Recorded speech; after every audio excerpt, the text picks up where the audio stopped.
Good evening दोस्तों, मैं हूं शाहरुख और आप देख रहे हैं माइंडेड स्टडी 22। तो दोस्तों स्वागत है फिर से आप सबका आपके अपने चैनल माइंडेड स्टडी 22 में। तो दोस्तों जैसा कि आप सभी जानते हैं, हमने कल बात की थी कक्षा 10वीं के अर्थशास्त्र के अध्याय नंबर 2 पर, और आज हम बात करने जा रहे हैं अध्याय नंबर 3 पर। तो अध्याय नंबर 3 को हम यहाँ पे डिटेल से समझेंगे, बिल्कुल बेसिक से जितने भी बेसिक कंसेप्ट है सभी को हम क्लियर करते हुए चलेंगे। और जो अध्याय नंबर 1 था और अध्याय नंबर 2 था उसका रिजल्ट भी बहुत बढ़िया रहा। बहुत बहुत शुक्रिया आप सभी को, ऐसे ही हमको सपोर्ट करते रहिए ताकि हम जितने भी टेक्निकल सिस्टम है सारे जल्दी से ला सके।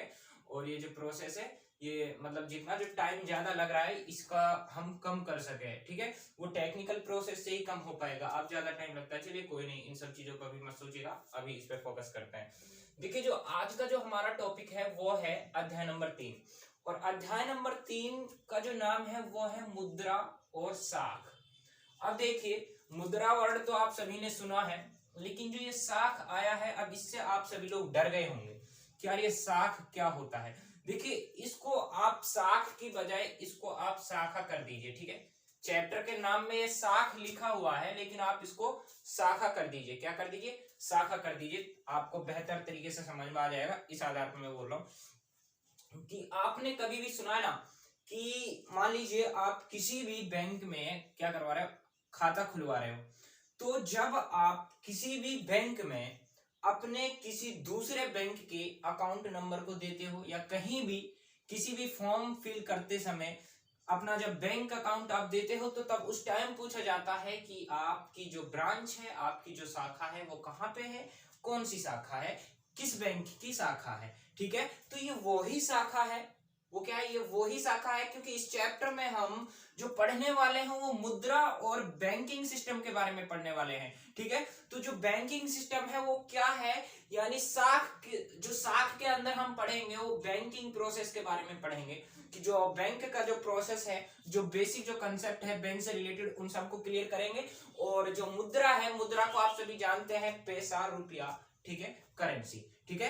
अब इनके बारे में, मुद्रा के बारे में यानी पैसा के बारे में, रुपया के बारे में, ठीक है, और शाखा के बारे में यानी बैंक के बारे में, बैंक और रुपया के बारे में, पैसे के बारे में हम यहाँ पे जानने वाले हैं। ये जो दो वर्ड है ये आपके समझ में आ गया होगा कि ये चैप्टर किसकी ओर इंडिकेट कर रहा है, क्योंकि जो चैप्टर है वो टिका हुआ होता है चैप्टर के नाम पर। क्योंकि जो चैप्टर के अंदर जो भी स्टोरी होती है, जो भी फैक्ट्स होते हैं वो उस चैप्टर के नाम से ही रिलेटेड होते हैं, इसलिए नाम को आप ज्यादा बढ़िया से समझा करो, ठीक है। तो समझ गए ना कि शाख का मतलब क्या है, जो बैंकिंग जो प्रोसेस है उसी बैंकिंग प्रोसेस को हम पढ़ेंगे शाख के अंदर।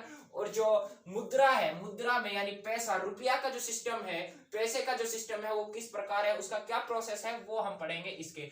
उसके बाद हम दोनों को एक दूसरे से रिलेट भी करेंगे, ठीक है।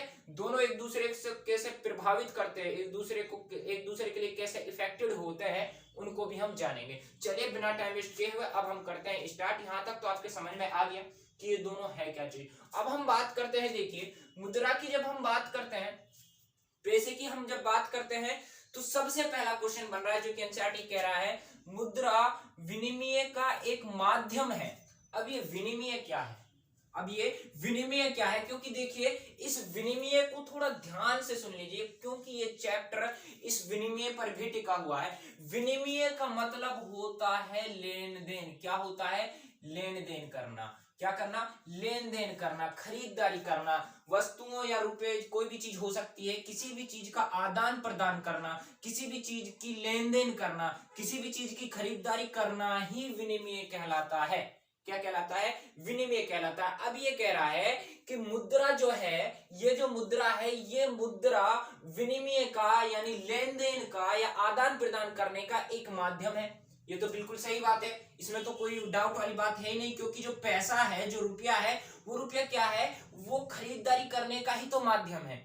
उसके द्वारा ही तो हम, मुद्रा के द्वारा ही तो हम वस्तुओं को खरीदते हैं और अपनी आवश्यकताओं को पूर्ति करते हैं, ठीक है। उसी तरीके से लेन देन हम करते हैं मुद्रा के द्वारा, मुद्रा का ही तो लेन देन करते हैं। ये मुद्रा जो है ये लेन देन का, वस्तुओं के लेन देन का, वो कुछ भी चीज हो सकती है, हर चीज के लेन देन का या फिर आदान प्रदान करने का माध्यम है। ये बात क्या हो जाती है, स्पष्ट हो जाती है। यहां तक आपको कोई डाउट नहीं। अब हम आगे बढ़ते हैं।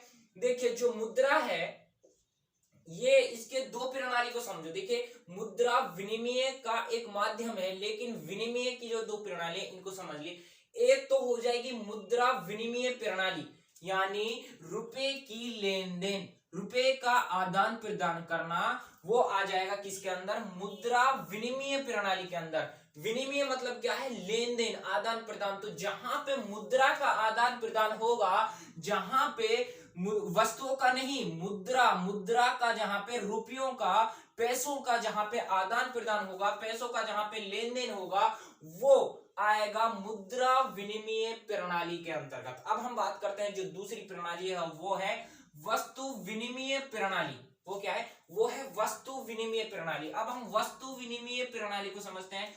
जिस प्रणाली में वस्तुओं का लेन देन होगा, यानी वस्तुओं का आदान प्रदान होगा, वो प्रणाली कहलाएगी वस्तु विनिमय प्रणाली। कोई डाउट, यहां तक कोई डाउट नहीं हुआ होगा। अब देखिए, अब ये मुद्रा विनिमय प्रणाली तो है, वर्तमान समय में मौजूद भी है और इसके बारे में हम जानते भी हैं। मुद्रा मतलब पैसे से ही हम लेन देन करते हैं, पैसे का ही लेन देन होता है। लेकिन सर, ये वस्तु विनिमय प्रणाली मतलब वस्तुओं का लेन देन हम कैसे करते हैं?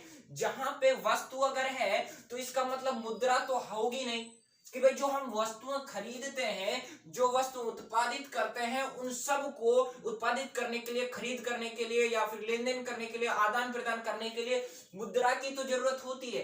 लेकिन ये कह रहा है कि मुद्रा नहीं होगी, वस्तु होगी। मतलब वस्तु से वस्तु का आदान प्रदान करना, वस्तु से वस्तु की लेन देन करना।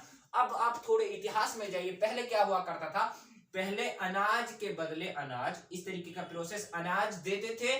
फिर मान लीजिए मेरी जरूरत है, क्या मेरी जरूरत है कपड़े खरीदना, ठीक है, और जो दूसरा व्यक्ति है उसको जरूरत है अनाज की। मेरे पास अनाज है, मैंने उसको अनाज दे दिया, उसको जरूरत थी अनाज की, लेकिन मुझे जरूरत है जूतों की, तो मैंने उससे जूते ले लिए, ठीक है। तो मतलब वस्तुओं का ही आदान प्रदान होता था। आपको जरूरत है किसकी? आपको जरूरत है एक पेंट की, लेकिन आपके पास मुद्रा तो है नहीं, उस टाइम मुद्रा तो थी नहीं।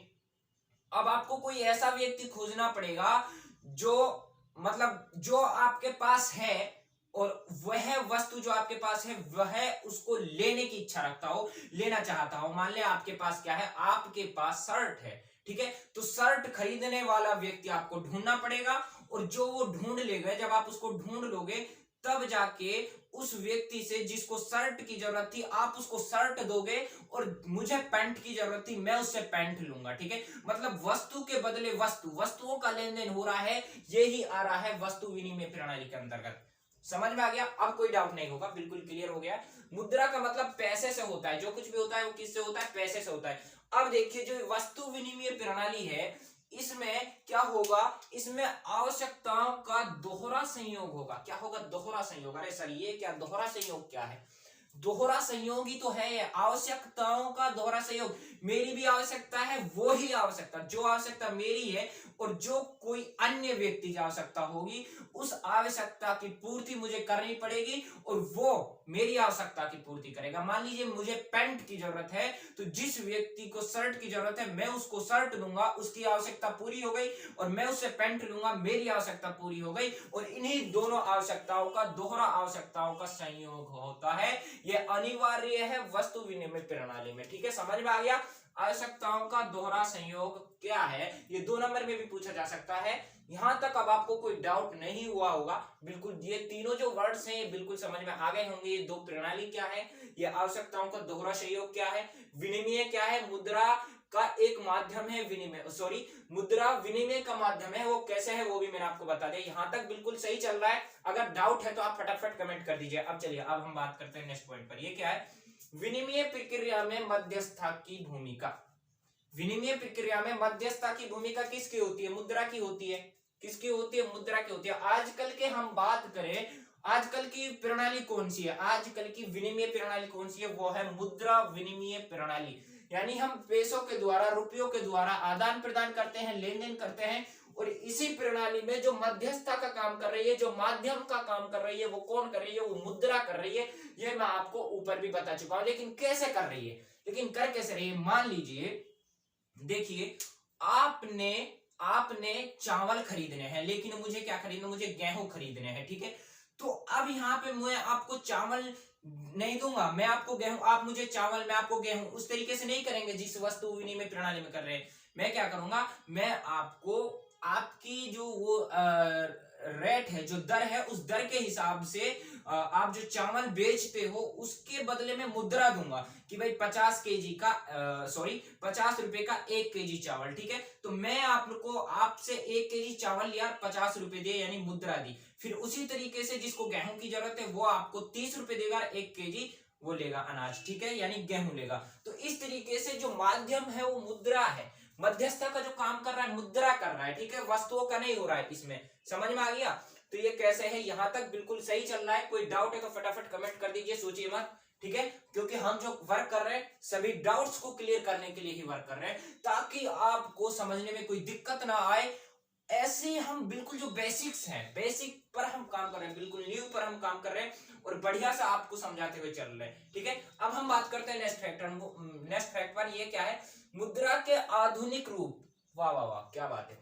अब आधुनिक रूप को जानने से पहले थोड़ा पहले आप क्या चला जाए, इतिहास में चला जाए, तब आपके बढ़िया से समझ में आ जाएगा, ठीक है। देखिए आधुनिक रूप तो सभी जानते हैं, करेंसी, सिक्का, ये सब चल रहा है, चेक वगैरह वगैरह, ठीक है, सभी जानते हैं, लेकिन फिर भी मैं आपको बताऊंगा। लेकिन पहले आप इतिहास में जाइए। इतिहास में क्या हुआ करता था, जो मुद्रा का जो रूप था, मुद्रा का रूप कैसे था, पहले लोग ये जो वस्तु विनिमय प्रणाली थी ना, ये ज्यादा प्रचलित थी। मान लीजिए गेहूं के बदले वस्तु लेना, ठीक है, पशुओं का भी आदान प्रदान होता था, पशुओं की भी लेन देन होती थी, या जब आप पढ़ते हो इतिहास के बारे में, ठीक है, वस्तुओं से ही आदान प्रदान होता था। मान लीजिए भारत के पास मसाले हैं, लेकिन किसी अन्य देश के पास क्या है, अन्य देश के पास पेट्रोलियम है, तो भारत उसको मसाला दे रहा है, वो भारत को पेट्रोल दे रहा है, ठीक है। इसी तरीके से अगर भारत के पास चांदी है, किसी अन्य देश के पास सोना है, तो वो सोना दे रहा है भारत के लिए, भारत उसके लिए चांदी उपलब्ध करा रहा है। इस तरीके से वस्तु विनिमय चलता था इतिहास में, ठीक है। लेकिन अब आ गया मुद्रा, मुद्रा विनिमय प्रणाली। मुद्रा विनिमय प्रणाली की अब जब बात करेंगे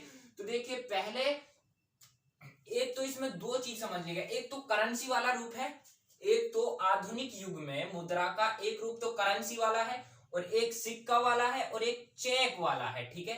अब चेक के बारे में मैं आपको बाद में बताऊंगा, पहले ये करेंसी का समझ लो। करेंसी मतलब क्या है, करेंसी मतलब जो कागज के जो नोट होते हैं, जैसे कि 10 रुपए का, 20 रुपए का, 50 रुपए का, 1000 का, 2000 का, 1000 का तो बंद हो गया है, 2000 का, ठीक है। तो 2000 की जो कागज के जो नोट है, जो आरबीआई के द्वारा क्या किया जाता है, जारी किए जाते हैं। केवल भारत के अंतर्गत जो करेंसी है उसको जारी करने का अधिकार आरबीआई पर है। किस पर है, आरबीआई। आरबीआई क्या है, रिजर्व बैंक ऑफ इंडिया, इसको ही मान्यता प्राप्त है, इसको ही अधिकार है करेंसी जारी करने का, ठीक है। तो ये जो कागज वाले नोट है ये तो करेंसी आ जाएगा। उसके बाद सिक्का भी तो होते हैं, सिक्का 1 रुपए का, 2 रुपए का, 5 रुपए का, 20 रुपए का, 20 रुपए का भी चल गया आया, ठीक है। तो ये जो सिक्का होता है, सिक्का भी एक आधुनिक रूप है। इससे पहले अब थोड़ा इतिहास में जाओ। इतिहास में सिक्कों के बारे में हमने सुना था, वहां पे क्या सुना था, वहां पे सुना था भाई सोना चांदी के सिक्के, तांबे के सिक्के, ठीक है, मतलब डिफरेंट डिफरेंट तरह के अलग अलग वस्तुओं के क्या थे, सिक्के थे। लेकिन अब देखिए, अब यहाँ पे बिल्कुल पहले जो सिक्के थे वो कीमती थे, ठीक है। गुप्त शासकों के सिक्के आप देख लीजिए, ठीक है। तो ये जो वो जो सिक्के थे वो कीमती धातु से बने हुए थे, ठीक है। लेकिन आपके जो सिक्के हैं वो सामान्य है, ठीक है, सरकार द्वारा प्राधिकृत होते हैं। ये जो सिक्के होते हैं ये कैसे होते हैं, सरकार के द्वारा प्राधिकृत होते हैं, अधिकार प्राप्त होते हैं, ठीक है। ऐसा नहीं है कि किसी अन्य तरीके का कोई सिक्का बनाकर वो जारी हो जाएगा, नहीं। जो ये सिक्का है, जो ये करेंसी है, ये सरकार द्वारा प्राधिकृत होते हैं। इसके अलावा आरबीआई के अलावा यदि कोई व्यक्ति या कोई संस्था ऐसा वर्क करती है कि वो अपनी करेंसी जारी कर दे या फिर अपना सिक्का जारी कर दे, तो वो इस देश में नहीं चलने वाला है, वो इस देश में मान्यवर नहीं होगा, ठीक है। समझ में आ गया, यहां तक कोई डाउट? अगर डाउट है तो फटाफट कमेंट कर दीजिएगा, सोचिएगा मत। अब हम बात करते हैं तीसरे फैक्ट पर। ये क्या कह रहा है, बैंकों में निक्षेप। अभी निक्षेप क्या होता है, बैंकों में निक्षेप, इसको थोड़ा ध्यान से सुनिएगा। देखिए, निक्षेप हिंदी में बड़ा टफ लग रहा है, हिंदी में बड़ा टफ लग रहा है, लेकिन इसको थोड़ा अंग्रेजी में देखना, डिपॉजिट। अब डिपॉजिट अब आ गया समझ में। डिपॉजिट मतलब जमा करना, निक्षेप मतलब जमा करना, ठीक है। किसी भी अमानत को बनाए रखना, किसी भी अमानत को रखने की क्रिया क्या है, ये निक्षेप है। किसी भी जमा करना, ठीक है, जमा करना, रखने की क्रिया ही क्या है, निक्षेप है। और ये निक्षेप यानी डिपॉजिट। तो अब जो बैंकों में जो निक्षेप का जो प्रोसेस है, जमा करने का जो प्रोसेस है, लाखों लोग दिन प्रतिदिन अपने अपने पैसे, अपनी अपनी मुद्रा बैंकों में जमा कराते हैं। अब ये जो जमा कराते हैं, इस जमा का प्रोसेस क्या है बैंकों में, इसको आप जान लीजिए, ठीक है। ये शाखा के अंतर्गत आएगा। जो वहां पे लिखा हुआ था, क्या वहां पे शाख लिखा हुआ था, चैप्टर का नाम है शाख है, शाख या शाखा। शाखा वर्ड मैंने इसलिए लगा दिया ताकि आप बेहतर से समझ सको, लेकिन वो शाख सही है, शुद्ध वर्ड है, ठीक है। अब यहाँ पे देखिए, एक होता है, मान लीजिए जब हम बैंकों में पैसा जमा करते हैं, बैंकों में जब हम अपनी मुद्रा जमा करते हैं, जमा करने से पहले हमको अकाउंट खुलवाना पड़ता है, सारा अपना जो प्रोसेस है वो देना पड़ता है, कुछ कागजात वगैरह ये सब प्रोवाइड कराने पड़ते हैं। उसके बाद हमारा अकाउंट खुल जाता है, खाता नंबर खुल जाने के बाद हम अपने पैसे उसमें जमा कर सकते हैं, ठीक है। अब जैसे ही हमने पैसा जमा किया, तो जैसे हमने जमा किया धीरे धीरे, तो जमा हम जब करते हैं तो उसका सूद देता है बैंक, हमको क्या देता है, सूद देता है। जैसे मान लीजिए मैंने 10 लाख रुपए बैंक में जमा कर दिए, ठीक है, तो उनका सूद हमको देगा। अब ये सूद क्या है, सूद देगा बैंक, हमको सूद देगा, ठीक है। क्या देगा, सूद देगा, यानी ब्याज देगा। समझ में आ गया, अब आ जाएगा कि सूद मतलब ब्याज, ब्याज देगा हमको, ठीक है। हमको लाभ होगा कि हमने जो पैसे जमा किए उनका ब्याज हमको बैंक देता है। समझ में आ गया। अब देखिए, जो बैंक में जो हम पैसा जमा करते हैं उसको मांग जमा के नाम से जाना जाता है। मांग जमा के नाम से क्यों जाना जा रहा है, इसको देखिए, जो पैसे हमने बैंक में जमा किए उसको मांग जमा कहा जाता है, क्योंकि हम जो पैसे जमा करते हैं उनको आवश्यकता अनुसार निकालते हैं, क्योंकि जब हमको जरूरत पड़ती है तब हम उनकी मांग करते हैं, तब हम उनको निकालते हैं, और निकालने के लिए हमको मांग करनी पड़ती है, चाहे वो लिखित रूप से हो, मौखिक रूप से हो, किसी भी हो, सांकेतिक रूप से हो, ठीक है। लेकिन ऐसा नहीं, लिखित रूप होता है ज्यादातर, मौखिक कुछ नहीं चलने वाला है बैंकों में, बैंकिंग सिस्टम है तो भाई सारा जो वर्क होता है वो लिखित रूप से होता है, ठीक है। तो जो ये मांग है, जो मांग हम लोग जो करते हैं, जो आवश्यकता अनुसार जो मांग बैंक से करते हैं, 10 लाख हमने जमा किए और हमको जरूरत है 10,000 की, तो 10,000 अब हमको मांगने पड़ेंगे या नहीं मांगने पड़ेंगे, मांगने पड़ेंगे। तो जब 10 लाख में से अगर 10,000 हमने मांगे हैं, तो ये क्या हो जाएगा, जो 10,000 हमने मांगे हैं, निकाले हैं, ठीक है, मतलब अपने ही पैसा मांग रहे हैं हम, तो इसलिए मांग जमा कहलाता है। ये समझ में आ गया। कोई डाउट है तो फटाफट कमेंट कीजिए, सोचिए मत, रुकिए मत, फटाफट कमेंट कर दीजिए, ठीक है। अब हम बात करते हैं चौथे फैक्ट पर। देखिए, बिल्कुल आसान से, बिल्कुल बेसिक से मैं आपको समझा रहा हूं, कोई दिक्कत वाली बात नहीं है। हम बात करते हैं नेक्स्ट पॉइंट पर। ये क्या है कि बैंकों की ऋण संबंधी गतिविधियां। अब ये ऋण क्या होता है, ऋण, देखिए ऋण का मतलब लोन, लोन से समझ गए होंगे सभी। ऋण का मतलब क्या है, लोन, ठीक है। थोड़ा 1 मिनट ये थोड़ा देखिए, ऋण मतलब लोन लेना। अब यहाँ पे क्या क्या था, यहाँ पे जब हमने बैंक में पैसा जमा किया तो बैंक ने ही हमको क्या क्या सूद दिया, यानी ब्याज दिया। लेकिन जब ऋण लेते हैं, जब लोन लेते हैं बैंक से, तो बैंक भी तो जो लोन लेते हैं उनसे सूद लेता है, उनसे ब्याज लेता है, ठीक है।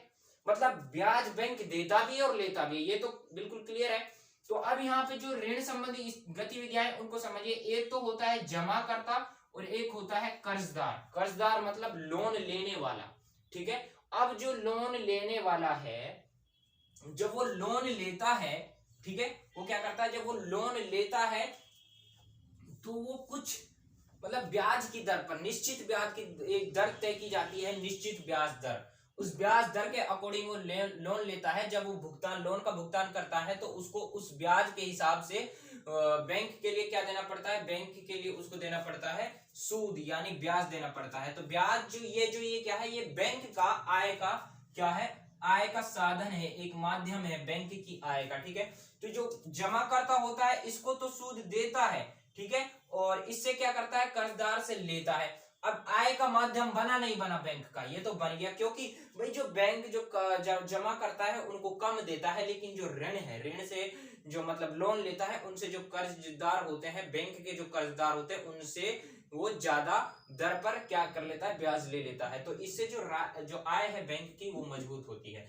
अब देखिए, अब जो बैंक जो पैसा लोन के आधार पर देता है, मान लीजिए मैं बैंक से 50 लाख की लोन लेता हूं, तो वो बैंक वो पैसा देता कहां से है? बैंक के पास इतना पैसा आया कहां से कि दिन प्रतिदिन लोग करोड़ों रुपए की लोन लेते हैं, और वो करोड़ों रुपए बैंक देता कहां से है? मान लीजिए, देखिए, जो लोग जमा करते हैं पैसा, उन्हीं पैसों में से बैंक लोन देता है। ठीक है, मान लीजिए मैंने जमा किए 10 लाख, 20 लाख, 50 लाख, दिन प्रतिदिन लोग जमा कर रहे हैं, सेविंग के प्रति जागरूक हुए हैं ज्यादातर लोग। ठीक है, तो मतलब जमा करते रहते हैं। अब जो जमा करते हैं, मान लीजिए 80% इनकम में से, सॉरी 100% में से 80% तो क्या है, वो ऋण के रूप में दे देते हैं, और 20% का हिस्सा वो बैंक अपने पास रखता है, जिसमें से वो जो जमा करता है वो धीरे धीरे अपना पैसा निकालते रहते हैं। ठीक है, तो धन का छोटा सा हिस्सा लगभग 15% का हिस्सा बैंक अपने पास रखता है, और जो उसके प्रतिदिन के हिसाब से जो लोग बैंक से पैसा निकालते हैं वो उनके लिए काफी होता है। लेकिन जो बच गया, कितना बच गया आपका 85% जो पैसा है उसको वो लोन के आधार पर देते हैं। कर्जदार होते हैं, कर्जदार जब उनको लोन का भुगतान करते हैं तो उनको क्या करना पड़ता है, ब्याज देना पड़ता है, तो इससे बैंक की आय डबल हो जाती है। ठीक है, यहां तक समझ में आ गया। तो और एक जो बैंक का बड़ा हिस्सा होता है जो कर्जदारों को लोन का आधार पर दिया जाता है, ये तो बिल्कुल क्लियर है, कोई डाउट वाली बात नहीं है। अब देखिए, एक यहाँ पे हम बात छोड़ गए थे चेक की, क्योंकि हम इन दोनों पर तो बात कर लेते। ये चेक एक ऐसा सिस्टम है, ना तो इसमें मुद्रा दी जाती है, ना इसमें सिक्का दिया जाता है। ठीक है, सॉरी करेंसी, ना तो इसमें करेंसी दी जाती है, मुद्रा तो पूरा प्रोसेस ही हो जाएगा पैसे का। ठीक है, ना तो इसमें करेंसी दी जाती है, ना ही इसमें सिक्का दी जाता है। ये एक कागज होता है, ये बैंक की पासबुक, मतलब पासबुक की तरह होता है। इसमें बैंक का सारा एड्रेस लिखा हुआ होता है, जो जो जो एक तरीके से जिसका खाता होता है उसके बारे में सारी डिटेल्स, जो भी कुछ कोड वगैरह लिखे होते हैं, और वो चेक नंबर लिखा होता है, ये सारा लिखा हुआ होता है, चित्र दिया हुआ है, बुक में आप देख सकते हो। और वहां पे जैसे मान लीजिए मेरा क्या है, मेरा बैंक अकाउंट है, और उस बैंक अकाउंट से ही बैंक की तरफ से एक चेक बुक मिलती है, और उस चेक बुक के पेज पर मैंने 50,000 रुपए या 20,000 रुपए का चेक बनाकर दे दिया। तो इसका मतलब मैंने इजाजत दे दी है कि मेरे अकाउंट से 20,000 रुपए इस अकाउंट में ट्रांसफर हो जाए, इसके लिए इजाजत है, उसके लिए अधिकार मैं दे देता हूं। तो ये चेक का जो सिस्टम है, इसमें क्या है, जो मुद्रा है, ठीक है, मुद्रा है, उसका भुगतान अप्रत्यक्ष रूप से होता है। ठीक है, मतलब सीधा वो नहीं आती है हाथों में, लेकिन वो भी एक तरीके से भुगतान ही है, पैसों का ही भुगतान है यार, रियलिटी है, वास्तविकता है, एक तरीके से क्या वास्तविकता है, क्योंकि पैसों का ही तो होता है ना चेक के द्वारा। अब यहां तक हो गया, यहां तक बिल्कुल क्लियर है? कोई डाउट है तो बता दीजिए फटाफट, बिल्कुल डरिएगा मत, बिल्कुल यार फ्रैंक होकर पढ़िए, अच्छे से समझिए, हर चीज को बढ़िया से समझिए, इनको ध्यान से समझिए, जितना भी मैंने यहाँ पे बताया ना सबको ध्यान से समझिए, बहुत आसान से। तो अब चलिए, अब हम बात करते हैं नेक्स्ट फैक्ट पर। नेक्स्ट फैक्ट क्या है, ऋण की शर्तें। ऋण की शर्तें क्या होती हैं, देखिए, अब जो बैंक जो लोन देता है और जिसको लोन देता है, एक तो लोन देता है, ये तो बैंक क्या कर रहा है, लोन दे रहा है, और जो बैंक से लोन लेते हैं उनके लिए क्या क्या शर्तें हैं, क्या क्या नियम हैं। ठीक है, तो देखिए, आवश्यक कागजात, बहुत सारे कागजात बैंक लेता है। ठीक है, पहचान पत्र, बहुत सारे कागजात, जो भी उसके प्रोसेस में, मतलब जो जिसको वो देता है, लोन देता है, उसके बहुत सारी डिटेल्स बैंक अपने पास लेता है। ठीक है, ताकि बैंक के साथ क्या ना हो सके, धोखाधड़ी ना हो सके। ठीक है, तो वो आवश्यक कागजात लेता है। ठीक है, दूसरी, निश्चित ब्याज दर तय करता है। वो क्या करता है, जब लोन देता है तो एक निश्चित ब्याज दर तय कर लेता है कि जब आपको इसका भुगतान करना होगा, आपको इतना % ब्याज देना पड़ेगा, ये तय कर लेता है बैंक उसी टाइम, जिस टाइम वो लोन देता है। उसके बाद हम बात करते हैं समर्थक ऋणधार का होना। समर्थक ऋणधार का होना क्या है, ये क्या कि देखिए, बैंक, अब आपने सुना होगा कि मैंने अपने मकान पर लोन ली, मैंने अपनी मशीन पर लोन ली, मैंने अपने खेत पर लोन ली। ठीक है, इस तरीके की अवधारणा सुनते हैं दिन प्रतिदिन, ये मतलब हम अपने दैनिक जीवन में ही सुन लेते हैं कि भाई उसने अपनी भैंस पर लोन ली। ठीक है, पशुओं पर भी लोन लेते हैं। ठीक है, उसने अपने घर पर लोन ली, मतलब संपत्ति। ठीक है, संपत्ति पर लोन लेते हैं, यानी समर्थक ऋणधार का होना। अब ये ऋणधार क्या, ऋणधार मतलब इसको थोड़ा देखिए, ऋणाधार, ऋणाधार मतलब ऋण का आधार, जिस पर आप लोन ले रहे हो उसका आधार क्या है, उसका आधार या तो पशु है जिस पर आप लोन ले रहे हो, भाई कल को मैंने बैंक को पैसा नहीं चुकाया, यानी जो मैंने लोन लिया उसका भुगतान मैंने नहीं किया, तो जिसके आधार पे हमने लोन ली थी उस आधार को बैंक बेच कर या फिर उसका कुछ भी यूज कर अपना भुगतान कर लेता है। मान लीजिए मैंने घर पर लोन ली, ठीक है, 50 लाख की, लेकिन 50 लाख रुपए में चुका नहीं पाया बैंक के लिए, उसका भुगतान नहीं कर पाया, और साथ में ब्याज भी होता है, ठीक है, ब्याज भी होता है 50 लाख, और उसका जो ब्याज है उनको मैं चुका नहीं पाया, भुगतान नहीं कर पाया, तो ये जो बैंक है, बैंक के पास ये अधिकार हो जाता है कि जिस पर उसने लोन ली थी उसको बैंक बेच कर या कुछ भी कर वो अपना भुगतान कर लेता है। आ गया कोई डाउट? No doubt. अगर अभी भी कोई डाउट है तो आप फटाफट कमेंट कर दीजिए। अब चलिए, अब ये क्या कह रहा है, ऋण व्यवस्थाओं में ऋण की शर्तें अलग अलग हो सकती हैं। हाँ बिल्कुल सीधी सी बात है, इसको थोड़ा ध्यान से समझिए। ऐसा नहीं है कि हर क्षेत्र के लिए ये ही शर्तें होंगी।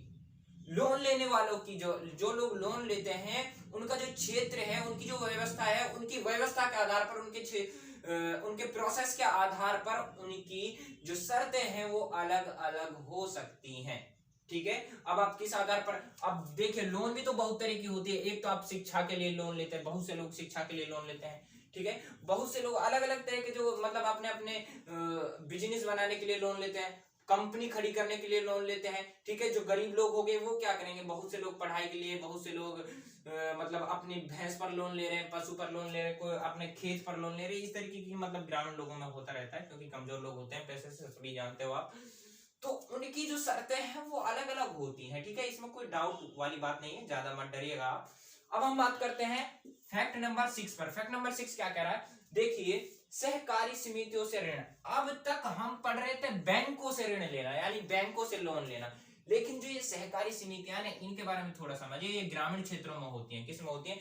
ग्रामीण क्षेत्रों में होती है। इन सहकारी समितियों से भी लोग लोन लेते हैं, ऋण लेते हैं। वो कैसे लेते हैं? देखिए, पहली बात तो सहकारी समितियां हैं क्या? सहकारी मतलब सहयोगकर्ता।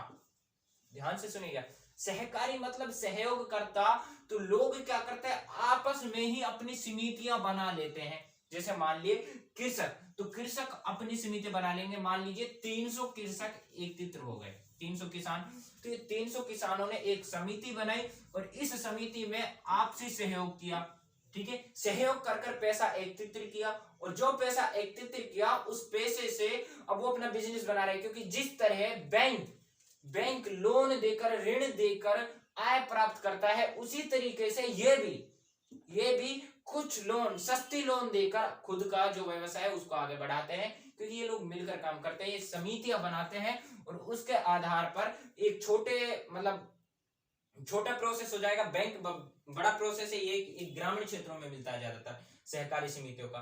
तो ये लोग इस तरीके से मतलब क्या करते हैं, सस्ते ऋण देते हैं, सस्ते लोन देते हैं, सस्ते ब्याज दर पर, ठीक है। किस पर? सस्ते ब्याज दर पर। ग्रामीण क्षेत्रों में होती है। जैसे कि एग्जांपल के तौर पे 2300 कृषकों की समिति, ठीक है। इसमें से जो किसान मतलब जो कोई लोन लेना चाहता है, तो इन लोगों ने जितना भी धन एकत्रित किया है उसमें से कुछ उसका लोन दे देते हैं और फिर उससे ब्याज दर लेते हैं। फिर इस तरीके से इनका प्रोसेस चलता रहता है एज ए बैंक, ठीक है। जैसे कि एक बैंक का चलता है उसी तरीके से। तो यहां तक आपके बढ़िया तरीके से समझ में आ गया होगा, ठीक है। अब कोई डाउट वाली बात तो है नहीं। देखिए, यहां तक अगर आपको कोई भी डाउट है तो आप फटाफट कमेंट कर दीजिए और आप हमसे पूछ सकते हैं।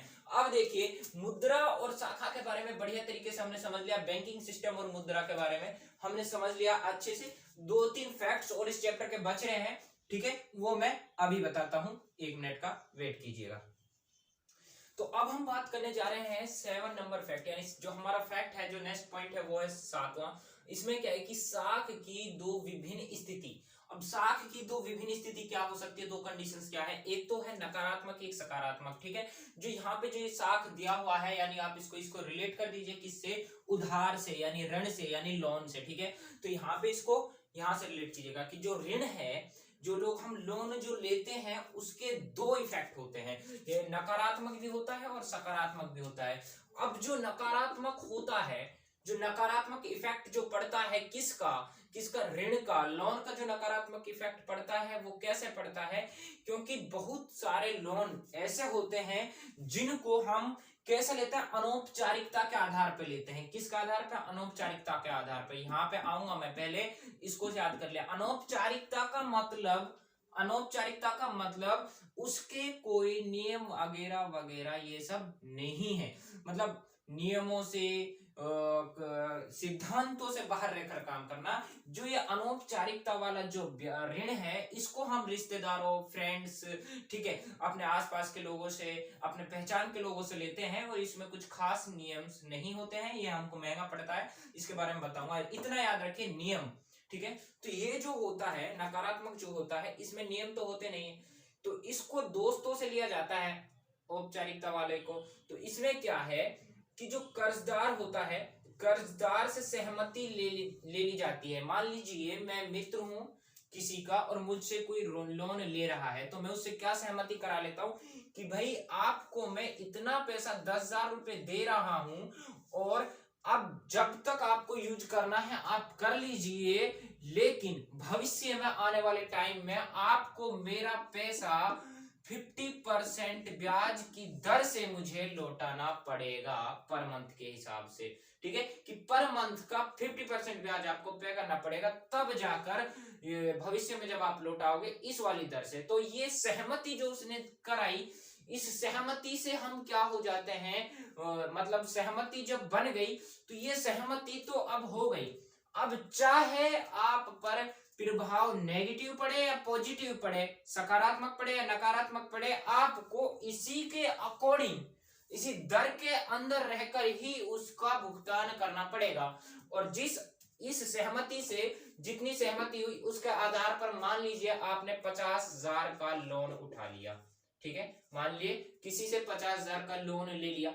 अब उस 50,000 से आपने फसल उगाई, लेकिन प्राकृतिक आपदाओं के कारण आपकी फसल नष्ट हो गई और अब आपके पास पैसा नहीं है। अब आप उस लोन का भुगतान नहीं कर पाओगे जो आपने ली थी 50,000 का, या फिर आपने जो 50,000 जिस क्षेत्र में खर्च किए उस क्षेत्र में बजाय लाभ के आपको हानि हुई। हानि अगर हुई तो आप और कर्ज में दबते चले जाओगे, जिसको हम कर्ज जाल बोलते हैं। तो उस कर्ज जाल में फंसते चले जाएंगे, ठीक है, उभर नहीं पाएंगे। तो इसका जो नेगेटिव जो इफेक्ट पड़ रहा है वो कहीं ना कहीं पे क्या कर देता है, जो ऋण है यानी जो लोन है वो मतलब मनुष्य को कर्ज जाल में फंसा देता है, ठीक है, बहुत बुरा इफेक्ट पड़ता है। जो जितना उसके पास होता है वो उसको भी खो बैठता है, ठीक है, अगर इसका नेगेटिव इफेक्ट पड़ता है तो ये बहुत हानिकारक होता है। अब देखिए इसके पॉजिटिव वाले पोर्शन को यानी सकारात्मक वाले पोर्शन को। इसमें क्या है, देखिए सकारात्मक के लिए जब हम लोन लेते हैं इस वाले में, तो भाई देखिए लोन कोई भी लेगा अपने फायदे के लिए लेने की कोशिश करता है। उसकी जो सोच होती है वो ये होती है कि जितने का लोन मैं ले रहा हूं उस लोन से जितने पैसे मेरे पास आए उन पैसों से मैं कुछ नया कर सकूं, या फिर उन पैसों से मैं अपना रोजगार बना सकूं, या फिर उन पैसों से मैं बहुत कुछ पैसे अर्न कर सकूं। लेकिन सोच तो सभी की यही होती है, लेकिन नकारात्मकता का शिकार हो गया तो भाई वो तो कर्ज के जाल में फंस जाएगा।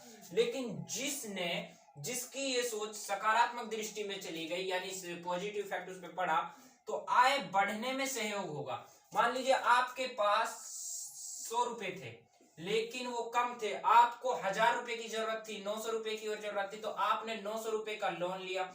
900 रुपए का लोन लिया तो 100 और 900 1,000 हो गए। तो 1,000 रुपए से अब आपने एक रोजगार कर लिया और आपकी इनकम 1,000 से बढ़ती गई 1100, 200, 3,000, 5,000, 6,000, 7,000, 10,000 इस तरीके से बढ़ती गई। तो ये क्या हुआ, आय बढ़ने में सहयोग मिला। किसके द्वारा मिला, ये ऋण के द्वारा, लोन के द्वारा। तो ये क्या हुआ, इसने एक दिशा दी, मतलब सहयोग किया। तो ये जो सकारात्मक होता है ये लोगों की आवश्यकताओं की पूर्ति करता है, लोगों को उनके भविष्य को बनाता है, लोगों का विकास करता है। तो ये जब सकारात्मक हो जाता है ये बहुत ही लाभदायक हो जाता है मनुष्य की, मानव के लिए, ठीक है। तो ये दो कंडीशंस हो सकती हैं लोन में, ऋण में, ये दो कंडीशंस आ सकती है, नकारात्मक और सकारात्मकता की। अगर आती है तो आप इनको देख लीजिएगा, ठीक है। यहाँ तक कॉन्सेप्ट क्लियर है, अगर कोई डाउट है तो आप पूछ सकते हैं। अब आ जाइए फैक्ट नंबर 8। फैक्ट नंबर 8 कह रहा है भारत में ऋण के क्षेत्रक, भारत में ऋण के कितने क्षेत्रक हैं, ठीक है, भारत में ऋण के 2 क्षेत्रक हैं, औपचारिक ऋण और अनौपचारिक ऋण। अब जो ये औपचारिक जो वर्ड है इसका अर्थ समझिए, और जो अनौपचारिक जो वर्ड है इसका अर्थ समझिए। देखिए, ऋण को आप यहाँ पे भूल जाइए। औपचारिक का मतलब क्या होता है और अनौपचारिक का मतलब क्या होता है। औपचारिक का मतलब होता है नियमों के अंदर रहकर काम करना, सिद्धांतों के अंदर रहकर काम करना, सिद्धांतों को मानते हुए चलना ही क्या है, औपचारिकता है। ठीक है। और अनौपचारिकता मतलब कोई नियम नहीं है, कोई सिद्धांत नहीं है, फिर भी वो चल रहा है, उसके लिए नियम सिद्धांत विधि कानून कोई मायने नहीं रखता है अनौपचारिकता के क्षेत्र में। लेकिन औपचारिकता के क्षेत्र में नियम विधि सिद्धांत कानून ये सभी महत्व रखते हैं और इन्हीं के अंदर, इन्हीं के अकॉर्डिंग, इन्हीं को मध्य नजर रखते हुए ही ये अपना वर्क करता है, अपना काम करता है।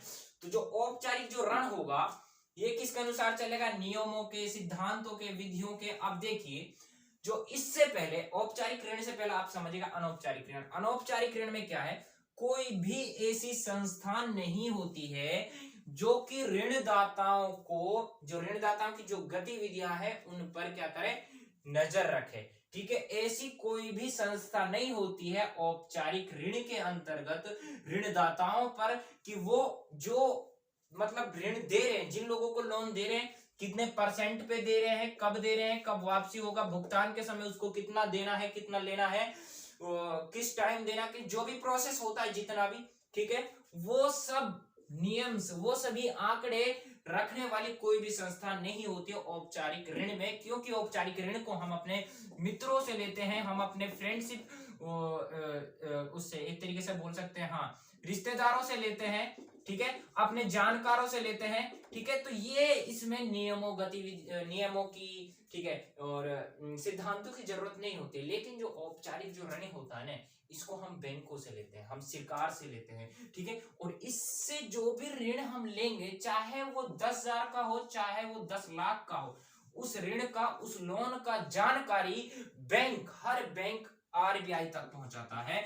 और ये हर बैंक, आरबीआई बैंक हर लोन के बारे में पूरा प्रोसेस रखता है, किसको कितना दिया है, कितने परसेंट दर पर दिया है, कब दिया है, कब वापसी है, किसके आधार पे दिया है। ठीक है, ऋणाधार, ऋणाधार पढ़ाया था ना, ऋणाधार किसके, ऋणाधार क्या है। तो ये सारा जो प्रोसेस है खुद के लाभ के लिए या खुद को सुरक्षित रखने के लिए आरबीआई रखता है। तो इसलिए ये एक सिस्टमैटिक ढंग से वर्क करता है, नियमों के अंदर रहकर वर्क करता है, सिद्धांतों का अकॉर्डिंग चलता है। तो ये जो औपचारिक ऋण है ये ज्यादा प्रचलित होता है कहां पे, नगरों में। ठीक है, नगरों में। और क्योंकि नगरों में बैंक वगैरह होते हैं लेकिन ग्रामीण क्षेत्रों में बैंक नहीं है, तो इसलिए ग्रामीण क्षेत्रों में ये कम दिखाई देते हैं। ठीक है, औपचारिक ऋण कम होता है और ग्रामों में अनौपचारिक ऋण होता है। ठीक है, यहां तक कोई डाउट अगर है फटाफट पूछ लीजिए, रुकने की कोशिश मत कीजिए, डरिए मत, कमेंट कर दीजिए फटाफट। ठीक है, अभी टाइम है आपके पास, फिर बाद में मत बोलना महंगा। ये क्या बोल दिया भाई, अनौपचारिक जो ऋण होता है ये महंगा होता है, ये बिल्कुल सही बात है, क्योंकि इसको महंगी दर पर दिया जाता है। आपके जो रिश्तेदार होते हैं या आपके जो फ्रेंड्स होते हैं या फिर आपके जो जानकार होते हैं, वो जो ऋण आपको दे रहे हैं वो महंगी दर पर देते हैं। किसके अकॉर्डिंग टू, उसके बैंक के अनुसार वो आपको ज्यादा महंगा दर देते हैं। और ऊंची ब्याज दर का अकॉर्डिंग महंगा होता है, तो यह हम लोगों को भारी पड़ जाता है। इसके जाल में अगर हम फंस गए तो यह हमें नकारात्मकता की ओर भी ले जा सकता है, याद रखना। वहीं पे देखिए, अब यहां तक तो आपके क्लियर हो गए हैं, बिल्कुल कोई डाउट तो है नहीं। अब ये एक है ऋण की ऊंची लागत। ऋण की ऊंची लागत क्या होती है, लोन की ऊंची लागत क्या होती है। मान लीजिए मैंने लोन लिया और उस लोन को जब मैंने लिया तो उससे क्या हुआ, जो मेरी आय थी उस आय से भी अधिक भुगतान मुझे करना पड़ रहा है। जो आय मेरी थी उस आय से भी अधिक भुगतान अगर मैं कर रहा हूं ऋण का, या अदायगी में कर रहा हूं, तो ये क्या हो जाएगा, ये मेरे लिए ऋण का ऊंची लागत हो जाएगी। ठीक है, ऋण की ऊंची लागत हो जाएगी। ठीक है, अब देखिए यहाँ पे ये जो प्रोसेस चल रहा था ये तो औपचारिक के अंतर्गत, तो आप देख रहे हैं शहरों में, नगरों में पढ़े लिखे लोग होते हैं और पैसा भी होते हैं, अमीर भी होते हैं। ठीक है, वो बड़ा बड़ा लोन लेते हैं। ठीक है, तो गरीब लोगों के लिए तो लोन, तो औपचारिक क्षेत्र में लोन मिलना ही बहुत कठिन काम है, क्योंकि जो औपचारिक क्षेत्र का जो लोन होता है ना, उसमें नियम होते हैं। अब हर नियम को फॉलो करना पड़ता है। पहला नियम क्या है, मैंने नियम मतलब शर्त है, और शर्त मैंने बताई। पहली शर्त है कि ऋणाधार होना। ऋणाधार मतलब आप जो लोन ले रहे हो वो किसके आधार पे ले रहे हो। अब आधार क्या होगा, या तो आपके घर होना चाहिए, या आपकी मतलब किसी भी गाड़ी पे लोन ले रहे हो, या फिर आप खेतों पर लोन ले रहे हो, किस पर लोन ले रहे हो। लोन तो संपत्ति पर ही ले सकते हो। अब संपत्ति आपके पास है नहीं तो आप कैसे ले सकते हो औपचारिक क्षेत्र में लोन, नहीं ले सकते ना, क्योंकि भैया औपचारिक क्षेत्र है। ठीक है, तो इसलिए जो ये गरीब लोग होते हैं ना, जो निर्धन लोग होते हैं, इनको मजबूरन होकर अनौपचारिक लोन लेना पड़ता है। और इसी अनौपचारिक लोन की वजह से ये क्या होते हैं, कर्ज में दबते चले जाते हैं और ये शिकार हो जाते हैं कर्ज जाल के। और कर्ज जाल का जब ये शिकार हो जाते हैं तो नकारात्मक इफेक्ट इन लोगों पर पड़ता है। लेकिन अब देखिए, कुछ लोग क्या होते हैं, समझदार होते हैं। तो जैसे जैसे समय बीतता जा रहा है तो इन लोगों ने भी अपना एक प्रोसेस निकाल दिया कि भाई गरीबों को तो लोन मिलने वाला है नहीं, क्योंकि ऐसा उनके पास ना तो ऋणाधार है, ना ही वो जरूरती कागजात हैं जो कि औपचारिक क्षेत्र मांगता है। ठीक है, अनौपचारिक क्षेत्र के लिए जो मतलब रिलेशन वाले होते हैं वो वैसे भी जानबूझकर नहीं देते हैं कि इसके पास ये भुगतान नहीं कर पाएगा, वो नहीं कर पाएगा, फलाना ढिकना, वो भी डरे हुए होते हैं।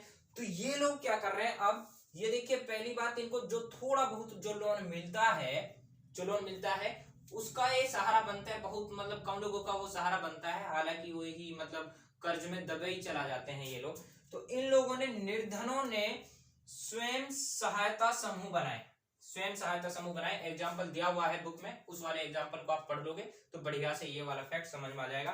फिर भी मैं बता देता हूँ, स्वयं सहायता समूह मतलब खुद की सहायता के लिए खुद के समूह बनाए। लगभग ये 20-20 लोग, मान लीजिए आप 20-20 लोग इकट्ठे हो गए, 20 लोगों का एक समूह, 20 का एक समूह, 20 का एक समूह।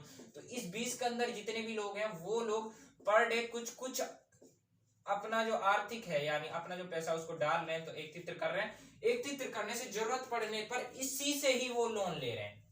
ठीक है, क्या ले, इसी से ही लोन ले रहे हैं। जिस तरीके से सहकारी समितियां थी उस तरह से। अब यहां तक ये जो चैप्टर है, चैप्टर 3 कंप्लीट हो चुका है। ठीक है, और इसके बारे में अगर कोई भी आपको डाउट है तो आप हमसे पूछ सकते हो। ठीक है, तो दोस्तों ये चैप्टर आपके बढ़िया तरीके से समझ में आ गया होगा। यदि अभी भी आपको कोई डाउट है तो आप फटाफट पूछ लीजिएगा। और इनके नोट्स, फ्री नोट्स पीडीएफ, यानी मतलब नोट्स अगर चाहते हो, हैंड रिटन नोट्स है, बड़ी आसान लैंग्वेज में हम लोगों ने लिखा है, तो आप कमेंट कर हमसे नोट्स ले सकते हो। और नीचे इस वीडियो के डिस्क्रिप्शन में लिंक दिया गया है, लिंक पर जाकर भी आप नोट्स देख सकते हो। तो दोस्तों, अगर आप चैनल पर न्यू थे तो आप चैनल को सब्सक्राइब कर दीजिए और पास में बेल आइकन वाली बटन को क्या कर दीजिए, हिट कर दीजिए। वैसे आप लोगों को सपोर्ट बहुत मिल रहा है, हम लोगों को बहुत बहुत शुक्रिया। ऐसे ही हम लोगों को सपोर्ट करते रहिए और हम भी आप लोगों के लिए मेहनत कर रहे हैं और करते ही रहेंगे। तो दोस्तों बने रहिए हमारे साथ, मिलते हैं एक न्यू वीडियो में न्यू टॉपिक के साथ। तब तक के लिए थैंक यू सो मच।